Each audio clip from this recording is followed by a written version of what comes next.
Halo para pendengar, sesuai request kalian, gue beraja maraton Metin Abyss season 2 sampai 2 kali. Dan di konten ini, gue bakalan ceritakan pendapat gue tentang anime ini. Apakah season 2 Metin Abyss sebagus season 1-nya? Atau ternyata biasa saja? Mari kita bahas di sini.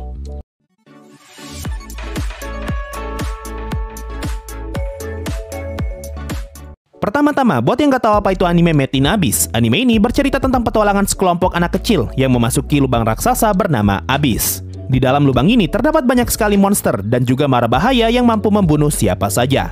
Nah, Metin Abyss Season 2 mengambil latar cerita setelah movie ketiga Metin Abyss. Jadi, kalau kalian baru pertama kali nonton Metin Abyss Season 1 dan langsung lompat ke Season 2, kalian pasti bakalan dibuat bingung karena adanya cerita yang terlewat. Sama seperti versi movie yang hanya nyeritain satu lapisan, Metin Abyss Season 2 juga hanya nyeritain satu lapisan saja, yaitu lapisan ke-6, atau mungkin lebih tepatnya, Season 2 cuma nyeritain satu desa yang berada di lapisan ke-6. Soalnya, kalau kalian baca versi manga, kesannya petualangan Rico di lapisan 6 masih belum berakhir, dan lapisan ini sepertinya masih sangat luas. Jadi jangan kaget kalau nanti season 3 masih nyeritain Rico yang ada di lapisan 6. Nah, sekarang ngomongin soal impresi, kesan pertama yang gue dapat setelah nonton Metin Abyss Season 2 kurang lebih sama seperti versi movie-nya, yaitu animenya sudah tidak lagi berfokus ke cerita petualangan, dan lebih fokus ke konflik antar makhluk hidup. Salah satu yang paling berkesan di sepanjang season 1 adalah petualangan Rico yang menuruni Abyss dari lapisan 1 sampai lapisan ke-4. Dan di setiap lapisannya, dia selalu bertemu dengan pemandangan dan juga orang-orang baru.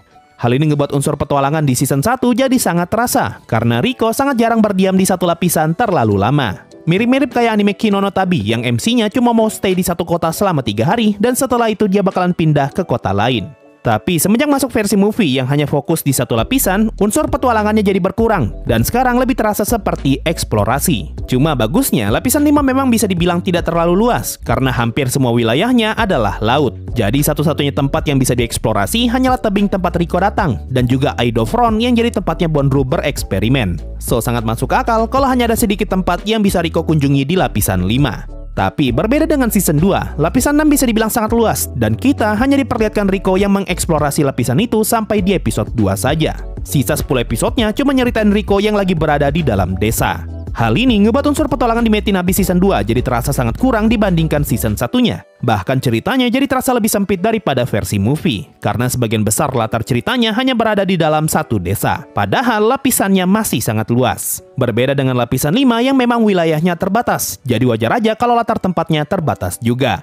So, bisa dibilang, feel petualangan di season 2 tidak sebagus season 1-nya. Jadi kalau kalian suka sama Metin Abyss karena unsur petualangannya, gua rasa kalian gak bakal menemukan sensasi seperti itu lagi di season 2-nya.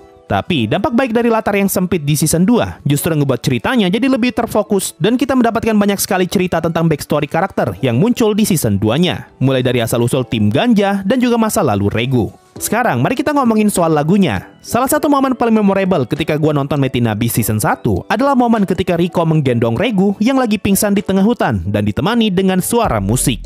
Ini adalah scene yang langsung buat gua jatuh hati dan memutuskan untuk nonton Metin Abyss sampai tamat. Musiknya yang tenang dan scene-nya yang cantik ngebuat perasaan gua nyaman ketika nonton bagian ini. Belum lagi episode itu ditutup dengan scene super cantik ketika Rico dan Regu ngelihat matahari terbit dan kita diberikan musik yang paling ikonik di Metin Abyss. Sedangkan di season 2 kita diperlihatkan tim Ganja yang baru saja sampai di pulau sambil ditemani dengan musik. Nah, kalau season 1 musiknya terkesan menenangkan dan indah, di season 2 musiknya terkesan tragis dan menyayat hati. Seakan-akan musiknya mau ngasih tahu kita tentang nasib tim Ganja yang bakalan berakhir tragis. So, buat gua, musik di season 1 masih jauh lebih memorable daripada musik season 2-nya. Tapi bukan berarti musik di season 2 jelek. Sekarang mari kita ngomongin Rico dan teman-temannya. Tentu akan sangat kurang afdol kalau kita ngomongin Metin Abyss tanpa ngomongin si karakter otak patah ini.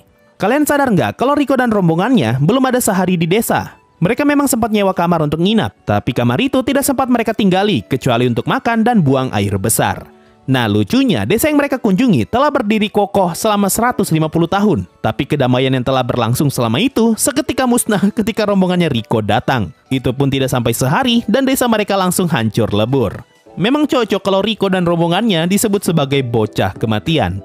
Nah, ini dia yang ngebuat gue suka sekaligus aneh dengan cerita Metin Abyss, yaitu logika para penghuni Abyss yang berbeda dengan logika pada umumnya. Seperti yang gue bilang tadi, gara-gara Rico datang ke desa, tidak sampai sehari desa itu langsung hancur. Tapi anehnya, tidak ada satupun penduduk desa yang menyalahkan Rico yang telah datang ke desa ataupun Regu yang telah ngebuat Faputa masuk. Kalau cerita normal, pasti para penduduk desa bakalan nyalahin Rico atas kejadian yang menimpa mereka. Tapi di anime ini, mereka malah senang ketika terbunuh di dalam abis. Meskipun mereka akan berjuang sebisa mungkin agar tidak mati dengan mudah. Ini adalah hal yang ngebuat gue aneh sama cerita Metin Abyss semenjak season 1. Karena meskipun mereka tahu kalau Abyss adalah tempat yang berbahaya, tapi tetap saja ada banyak orang yang ingin masuk ke dalam. Dan mereka sama sekali tidak masalah jika harus mati di dalam sana. Inilah yang ngebuat cerita Metin Abyss beda dari kebanyakan cerita serupa yang sama-sama punya unsur gore. Kematian di Metin Abyss memang terlihat kejam, tapi semua kematian itu merupakan bagian dari siklus alam yang telah berlangsung selama beribu-ribu tahun. Semua karakter di Metin Abyss sadar akan hal ini sehingga mereka sama sekali tidak takut untuk mati di dalam Abyss. Nah, season 2-nya bisa dibilang mempunyai banyak sekali momen sadis dan juga gore, jauh lebih banyak daripada season 1 ataupun movie-nya. Apalagi 2 episode terakhir, sadisnya bukan main. Tapi tetap saja, momen paling ngilu di Metin Abyss masih dipegang episode 10 season 1 ketika tangannya Rico mau dipotong. Nah, masih ada satu hal lagi yang ngebuat Metin Abyss spesial, yaitu pemandangan yang indah. Buat gua, pemandangan di season 2 tidak seindah season 1. Bahkan season 2 masih kalah dengan movie-nya kalau kita ngomongin soal pemandangan. Entah kenapa, gua merasa scene pemandangan di season 2 terlalu sedikit. Mungkin karena ceritanya terlalu berfokus di satu lokasi, makanya scene pemandangannya berkurang. Padahal Metin Abyss dan scene pemandangan bisa dianggap sebagai satu paket.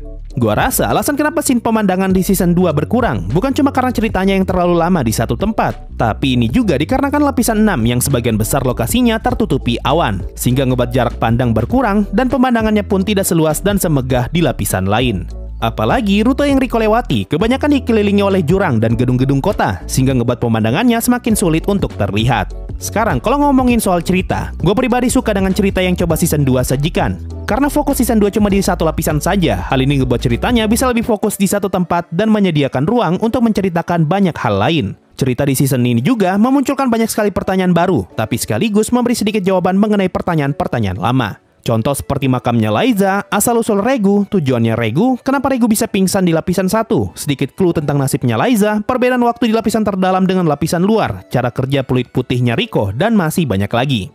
Nah, kalau ngomongin soal drama, season 2 nggak kalah sedih dengan season 1. Malahan, momen sedih di season 1 hanya ada ketika Nanachi berpisah dengan Mitty. Sedangkan season 2 punya banyak sekali momen sedih sekaligus tragis. Mulai dari hubungan Fueko dengan Irum Yui, pertemuan kembali Nanachi dengan Mitty, hilangnya Ma, dan perpisahan Fueko dengan Faputa. Ini dia satu lagi yang gue suka dari Metin Abyss. Kalau di anime lain, unsur dramanya biasanya ngebuat gue sedih sekaligus baper. Tapi drama di Metin Abyss entah kenapa terasa indah meskipun memang menyedihkan. So, kalau secara cerita, season 2 masih tetap bagus.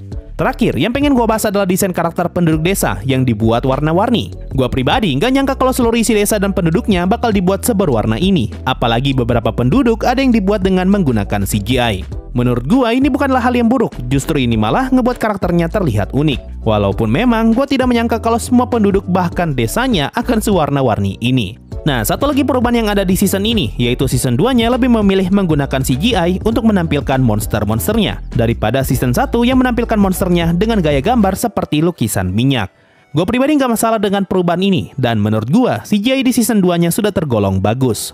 Nah, itu tadi pendapat gue soal Metin Abyss season 2. Gue pribadi puas dengan season 2 Metin Abyss, walaupun tetap saja bagi gue season 1 masih jauh lebih bagus. Kalau menurut kalian gimana nih season 2 Metin Abyss? Apakah bagus? Atau kalian sama seperti gua yang merasa season 1-nya masih lebih bagus? Coba komen di bawah. Mungkin itu saja untuk video kali ini. Makasih semua yang sudah mendengarkan dan bye-bye.